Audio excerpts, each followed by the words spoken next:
In the early hours of December 17, 1968, 20-year-old college student Barbara Jane Mackle was wide awake in a small motel room in Decatur, Georgia. For several days, she had been battling the flu, and although her condition had started to improve, sleep continued to elude her. Barbara was enrolled at Emory University in Atlanta, a campus that had been hit especially hard during a rough flu season. Many students were suffering, and Barbara was one of the unlucky ones to come down with it right in the middle of her finals. In fact, she had been so sick during an economics exam that she was forced to walk out halfway through. Worried about her daughter's health, Barbara's mother, Jane Mackle, drove up from their family home in Coral Gables, Florida.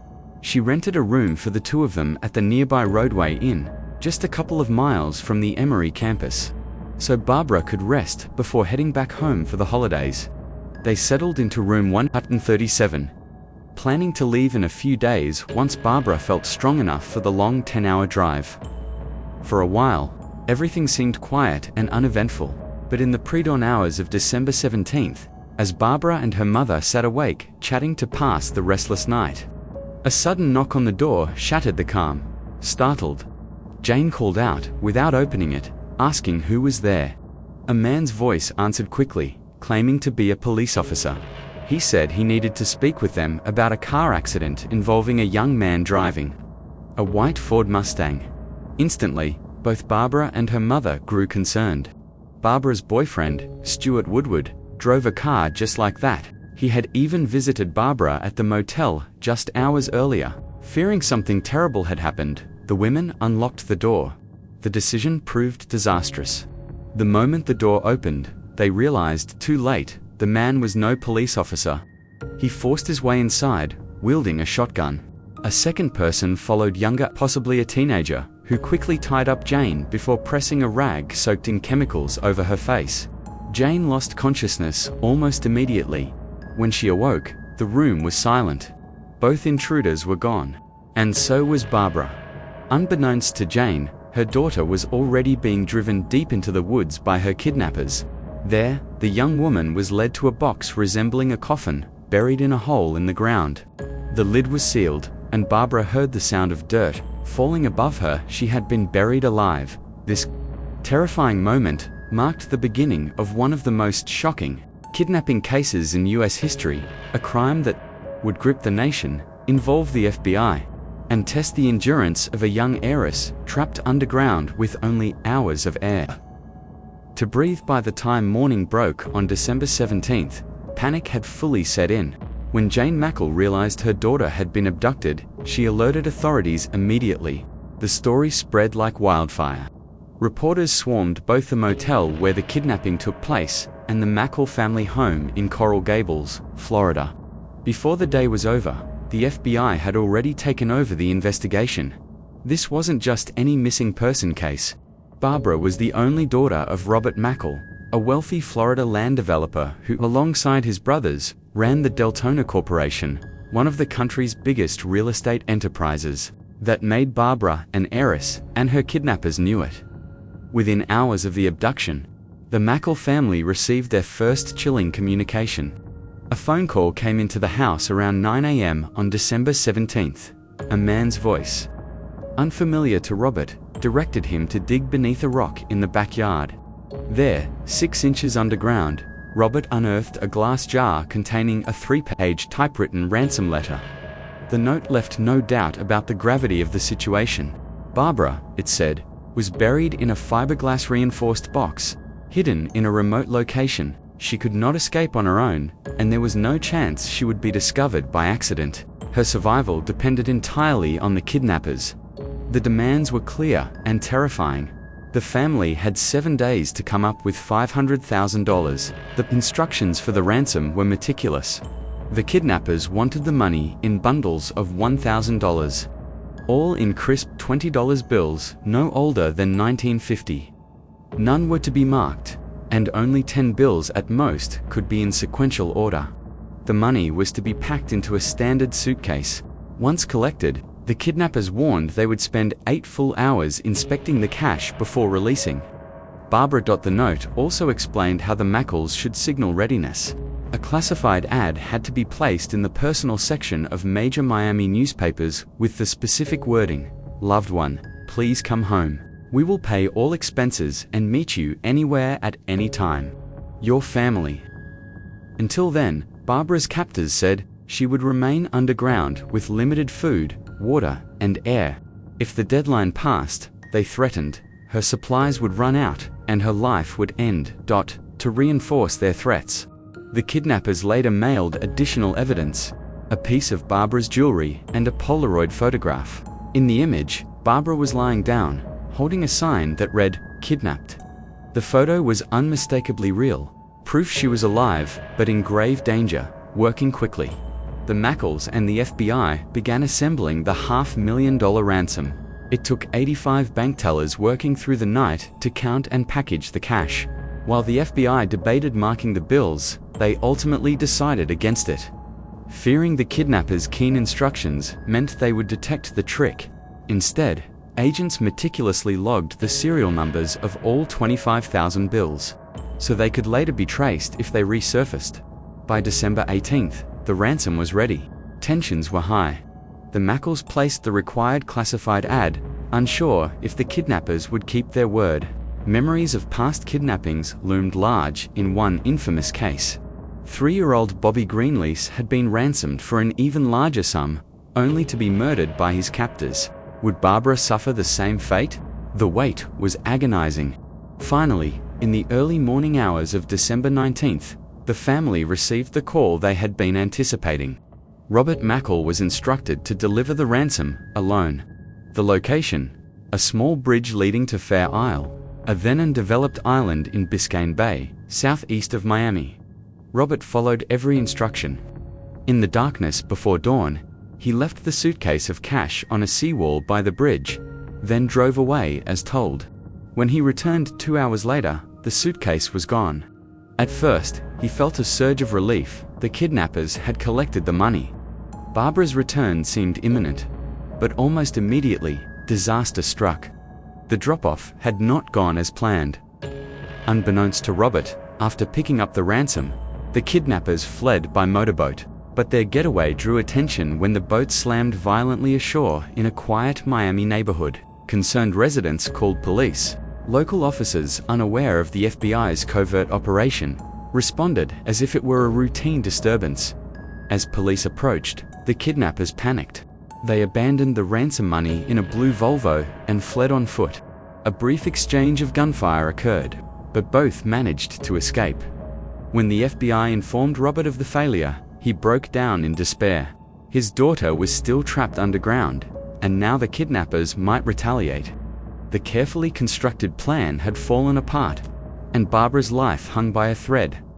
When the ransom handoff collapsed on December 19th, Robert Mackle was crushed. For hours, he feared his daughter would be executed in retaliation. But instead of silence, the kidnappers reached out again. An almost miraculous twist. Perhaps they were too invested in the money to give up, or perhaps they believed Robert's desperate newspaper plea, in which he promised he had nothing to do with the police interference. Whatever the reason, they gave the Mackles one more chance. A new drop-off was arranged. This time, Robert was instructed to leave the suitcase at the entrance of a secluded property along the Tamiami Trail, a desolate road stretching through the swamps of South Florida. In the early morning hours of December 20th, he complied. At 1 a.m., the ransom was delivered for the second time. Unlike before, there were no mistakes. The kidnappers successfully retrieved the $500,000. Meanwhile, Barbara had been buried alive for nearly 3 days. Her captors had lowered her into a crude coffin-like box made of plywood reinforced with fiberglass. Inside, she was provided only meager supplies: water, a small amount of food, a sweater, a battery-powered fan, and a lamp. The box was equipped with plastic pipes serving as ventilation, barely allowing enough airflow to keep her alive at first. The lamp gave her comfort, but it failed after just a few hours, leaving Barbara in complete darkness. The fan rattled and hummed, its weak current of air the only reminder that the outside world still existed. The sweater provided little warmth, and leaks soon seeped moisture into the cramped chamber. It was too small for her to stretch out fully.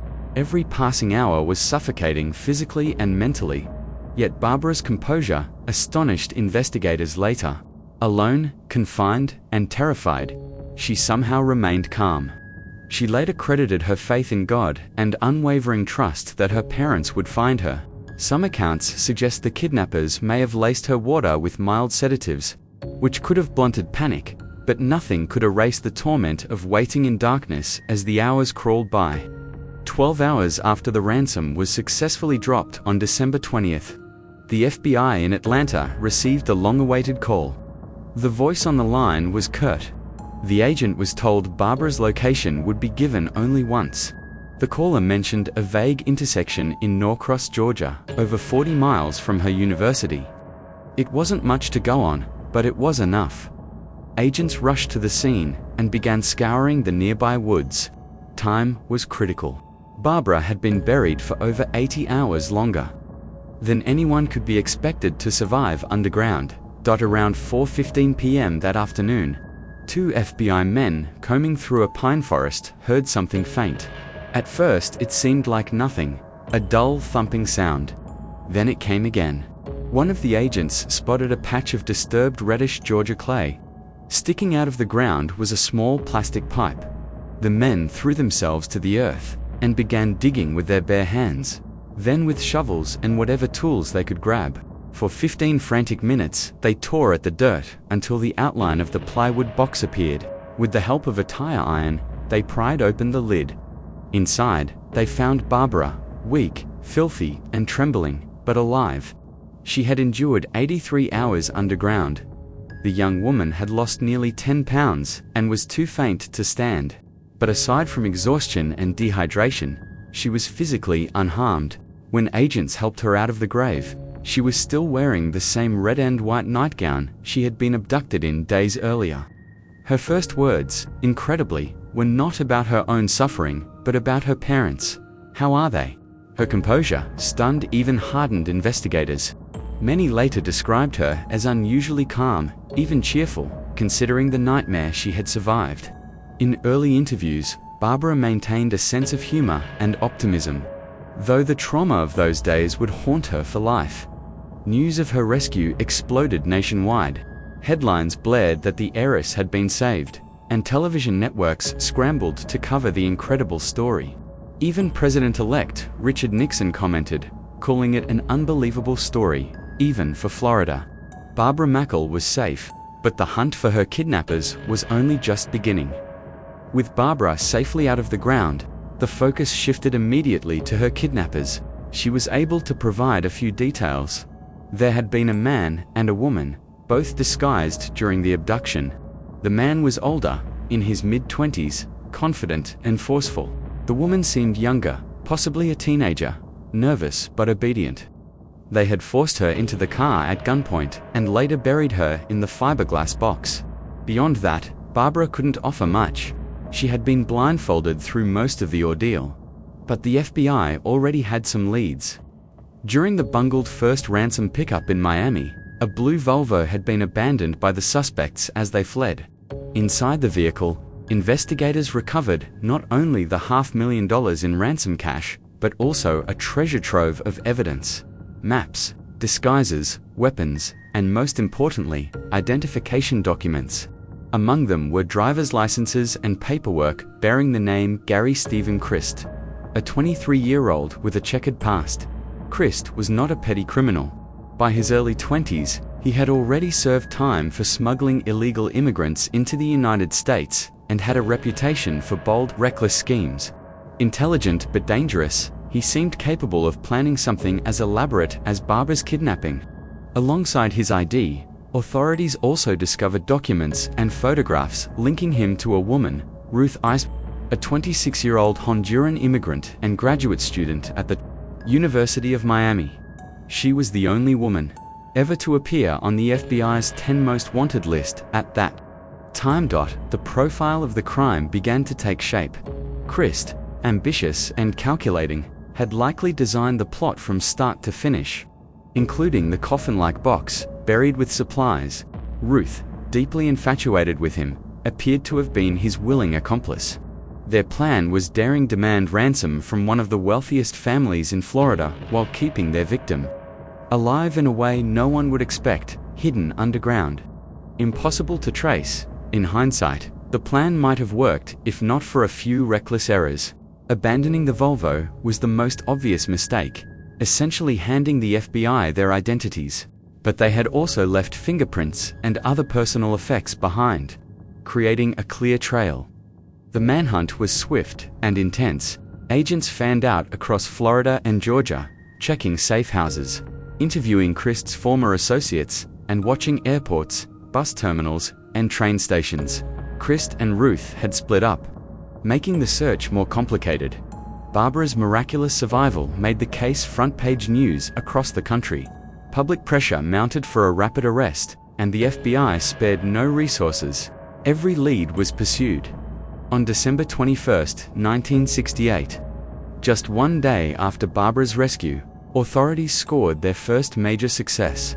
Acting on a tip, agents raided a small university-owned trailer near the Miami campus where Ruth had been living. Inside, they found notes, wigs, and clothing used in the abduction. But Ruth herself was gone. She had vanished into the South Florida underground, aided by sympathizers who may have been unaware of the gravity of her crimes. Christ, meanwhile, stayed on the move. He managed to slip past law enforcement multiple times, traveling under aliases and relying on cash. But the net was closing in. On December 21st, just hours after the trailer raid, Christ himself was spotted near Pompano Beach, Florida. He attempted to escape through a swampy canal area but was soon cornered by FBI agents.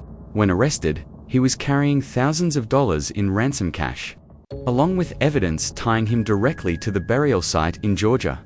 Despite the dramatic takedown, Christ surrendered without resistance. Still, one question lingered. Where was Ruth? For weeks, she evaded capture. Her face was plastered across newspapers and FBI wanted posters, making her one of the most recognized fugitives in America. She traveled through the South disguised, sometimes posing as a man, sometimes hiding in migrant communities where Spanish was spoken freely. But the pressure was immense. With Christ in custody and cooperation drying up, her days on the run were numbered. On January 2, 1969, after a nationwide dragnet, Ruth Eismanshire was finally arrested in Norman, Oklahoma. She had applied for a job as a medical technician under a false name, but the employer, suspicious, reported her. The FBI swooped in quickly. Just like that, both kidnappers were in custody. The case that had gripped the nation was far from over. However, now came the trials and the question of justice for Barbara Mackle. With both kidnappers in custody, the courtroom phase began. Public interest was enormous. The details of Barbara's ordeal, being buried alive in a coffin-like box for nearly 83 hours, horrified the country. The trial promised to be one of the most sensational of the decade. Gary Stephen Christ, the mastermind, was the first to face charges. Prosecutors painted him as a cold, calculating criminal who meticulously designed a crime of cruelty and greed. The fiberglass box, they argued, was not evidence of his mercy. It was a tool of psychological torture. He had reduced a young college student to an experiment in survival, betting he could profit before her air ran out. Christ's defense, however, tried to soften his image. His lawyers claimed he had never intended for Barbara to die.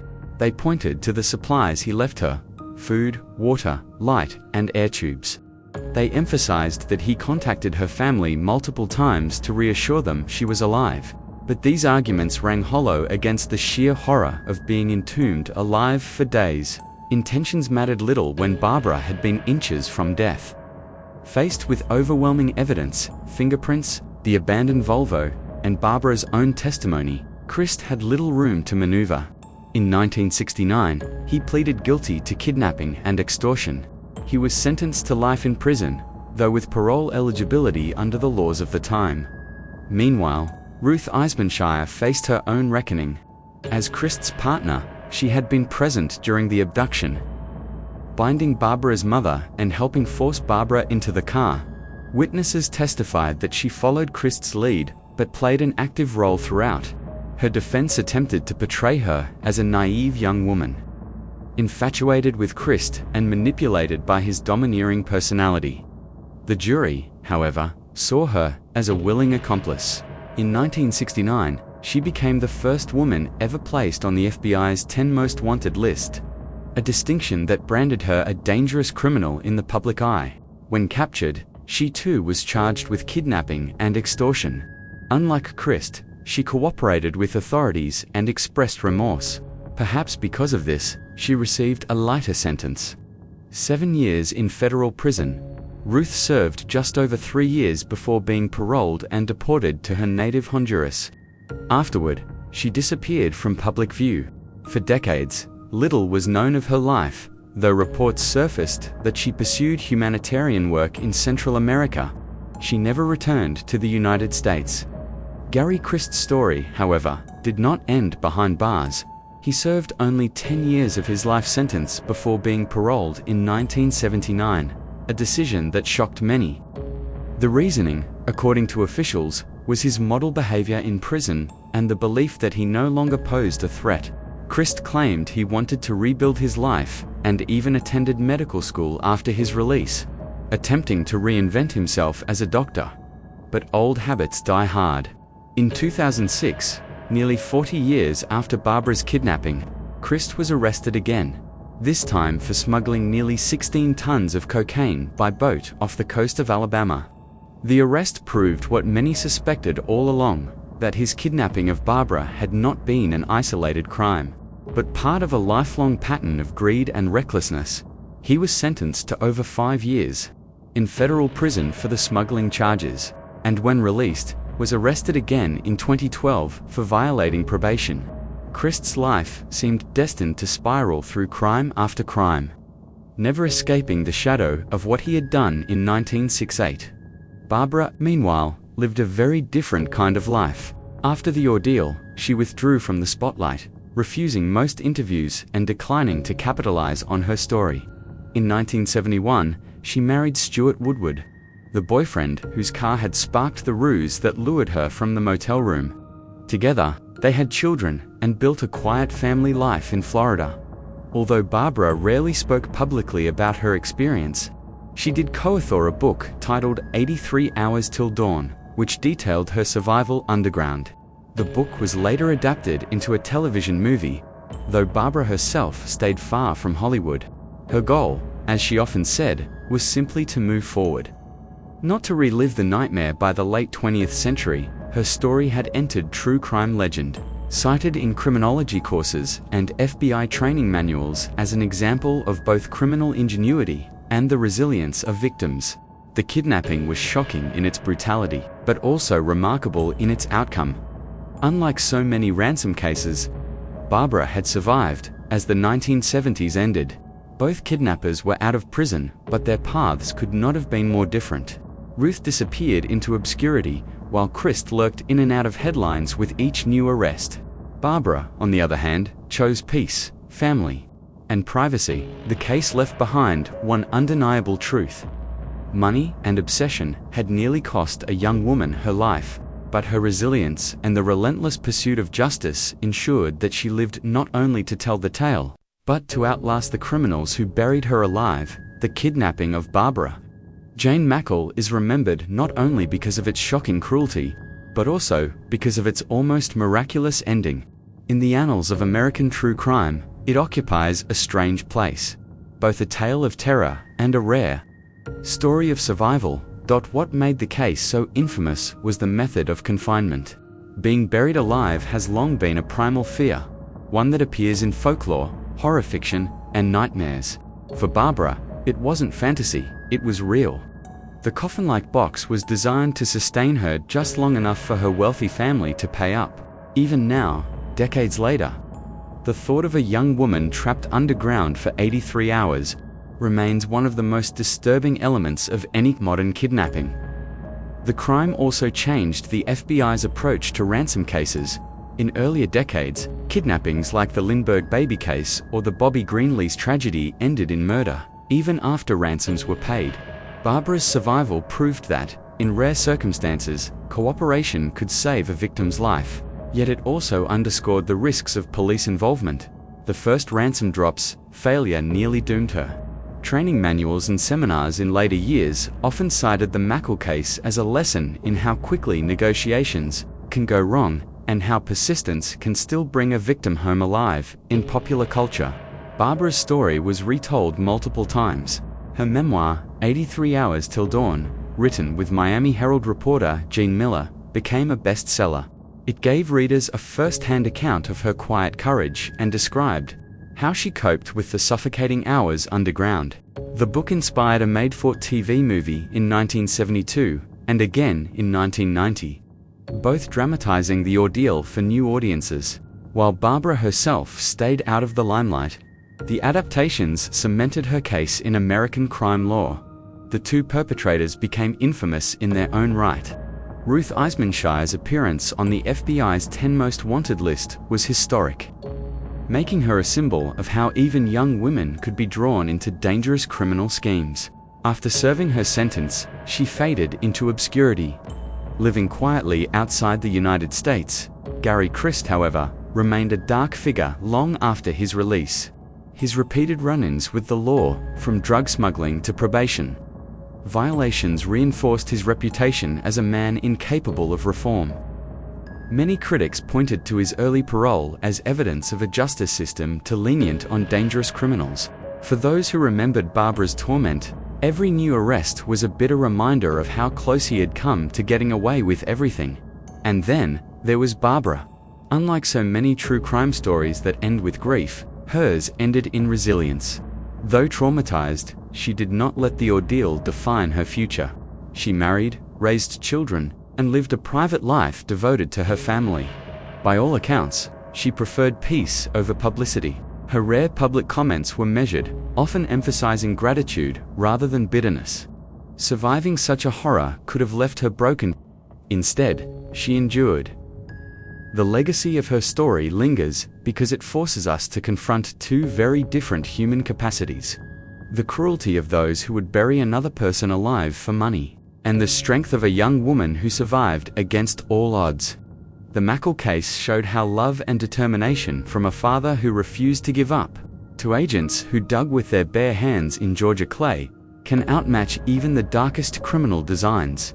Today, more than half a century later, the kidnapping of Barbara Jane Mackle is still studied, still told, still remembered. It is a cautionary tale about greed and obsession, but also a testament to endurance and faith. As the final chapter closed, Barbara's own words from her memoir stand as the clearest summary of what she endured. For 83 hours, she lived with death pressing down upon her, inch by inch of dirt between herself and the open air.